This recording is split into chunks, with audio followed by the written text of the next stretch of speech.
over all the earth, displaying tyranny and oppression. He killed excessively, and was the first to enact the punishments of crucifixion and mutilation. I don't know about mutilation, but crucifixion was developed by the Assyrians and perfected by the Romans. He was the first to levy tithes. That would be a religious tax. And to mint dirhams. If Dahak was Nimrod, the great Babylonian king, he was a murdering tyrant. He was also creative. According to the archaeological evidence, Nimrod and his wife Semiramis invented the pagan practices that grew to become the basis of Egyptian, Greek, and Roman mythology. His Mystery Babylon religion strongly influenced Hinduism, Islam, and Catholicism. Nimrod is credited with building the first temples, hiring the first clerics, establishing the first rituals. He was the first to fleece the flock and to control a population via a religious scam. Muhammad would have looked up to Nimrod as a role model. This Islamic tradition goes on to claim, "It is said that there were 2 ganglia growing out of his shoulders, which caused pain. It became so intense he would anoint them with the brains of human beings. For this purpose he killed 2 men each day and anointed his ganglia with their brains. When he did, the pain would abate." I am pleased there is a cure for ganglia. Now all we need is a cure for Islam, for it too consumes men's brains. Tabari, a commoner in Babylon, rebelled against him. He set up a war banner, and many people rallied. When Dahak heard this, he was alarmed and sent the following message: "What is the matter? What do you want?" The man replied, "Do you not say that you are the ruler of the world, and that the world belongs to you?" As a fellow megalomaniac, scam artist, and terrorist murderer, Dahak/Nimrod served to make Muhammad's life seem sane, I suppose. Let's compare the description we have just read to what Muhammad had to say about himself. Bukhari, the Prophet said, "I have been given 5 things which were not given to anyone else. Allah made me victorious with terror. The earth was made for me. Booty was made lawful for me, and yet it was not lawful for anyone else. I was given the right of intercession on the day of doom. Every prophet used to be sent to his nation only, but I have been sent to all mankind." The comparisons are chilling. Now that I have your attention, let's return to the story. The rebellious man said, "Let your thirst be for all the world, and not only for us, for you only kill our people." Yes, there was a happier time in which Muslims only killed Muslims. Now they reach out and touch everyone. Dahak, Nimrod, agreed and ordered that the 2 men slain each day would be divided among all people, not from just one nation.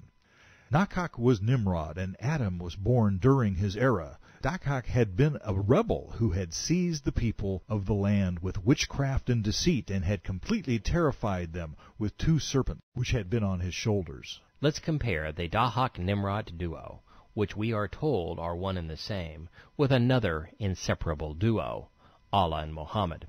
From Surah 3:151. "We shall strike terror into the hearts of the unbelievers." From 4:89.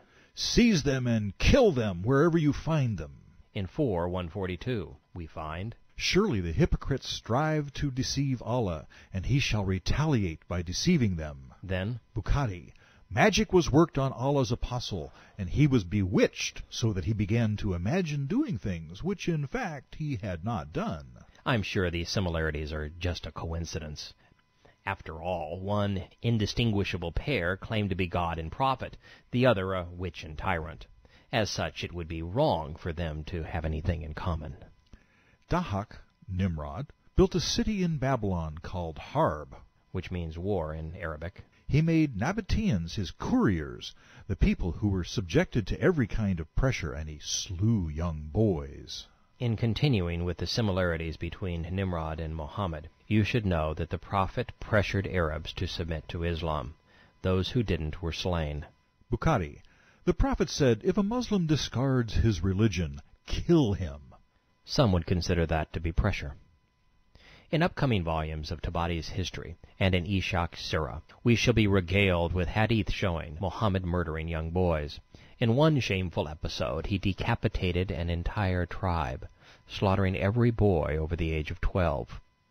The Muslim historians are making these Nimrod myths up in order to make Muhammad's murderous behavior appear normal. To give this tale a religious slant, the traditions wove Noah into the plot. This plagiarized, albeit twisted, account proclaims, Tabari. Shem, the son of Noah, was the father of the Arabs, the Persians, and the Greeks. Ham was the father of the black Africans, and Japheth was the father of the Turks, and of Gog and Magog, who were cousins of the Turks. Then after being told that, Noah slept with his genitals exposed. We learn, Noah prayed that the prophets and apostles would be descended from Shem, and kings would be from Japheth. He prayed that the Africans' color would change, so that their descendants would be slaves to the Arabs and Turks. I wonder if Louis Farrakhan knows this. Probably not. He was too busy corrupting the Washington, D.C. sniper, Muhammad. We have finally arrived at the real point of the Nimrod stories. Tabari. Nimrod was the son of Cush bin Canaan bin Ham bin Noah. He was the lord of Babylon and of Abraham. Muslims were on solid ground as long as they stuck to the biblical account, but the moment they left it, they buried themselves. Nimrod died 700 years before Abraham was born, and Muhammad told us that Canaan died in the flood. The actual history of the city-states of Babylon, Nineveh, and Ur is fascinating. This is where the stylus first met the tablet. It is out of the land of the Babylonians, Assyrians, and Chaldeans that recorded history began. It is here that the first laws were written, the first business was conducted, the first armies marched, the first students were taught, and the first sermons were preached. Their sermons and swords ultimately shaped the world, even into our present day. Islam was derived, in part, from an offshoot of the religious scam concocted by Nimrod in Babylon. The original religion of Abraham in nearby Ur was based upon a derivative masculine moon deity named Sin. The moon god's shrines, like the Kaaba, were erected to him all over Arabia, with sites that mirrored those invented in Babylon. The people of the Fertile Crescent turned the sun, the moon, and stars into gods, and exported them its sword point. The constellations and planets were studied, and astrologists began the occult religions equating their movements to human behavior. This was the first time the masses were subjected to the will of cleric and king by the way of divine right. It would not be the last. Many of Catholicism's rituals, festivals, and doctrines were derived from Nimrod. The devotion to the Virgin with Child, priests as intermediaries between God and man, the celebration of Christmas, Lent, and Easter, are but a few examples of religious trappings from Babylon, and not the Bible.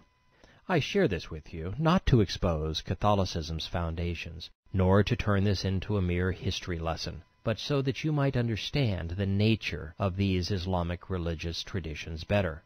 Up to this point, all we've had to work with is reason and internal contradiction to decide if Muhammad was telling the truth when he recast the Genesis account of creation, Adam, Satan, and Noah.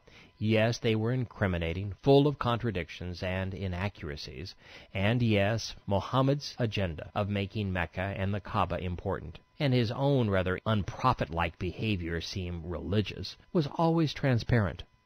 But now we have a new tool, history. Just as the Septuagint and the Dead Sea Scrolls disproved Allah's assertion that the Jews corrupted their scriptures, the clay tablets of Ur, Babylon, and Nineveh prove that Muhammad lied when he tried to reshape Abraham into a compatriot of Nimrod. And this lie is not without consequence. If Abraham was not as Allah claims, the Quran disintegrates. Abraham is the lone, thin string that connects Islam to the Bible.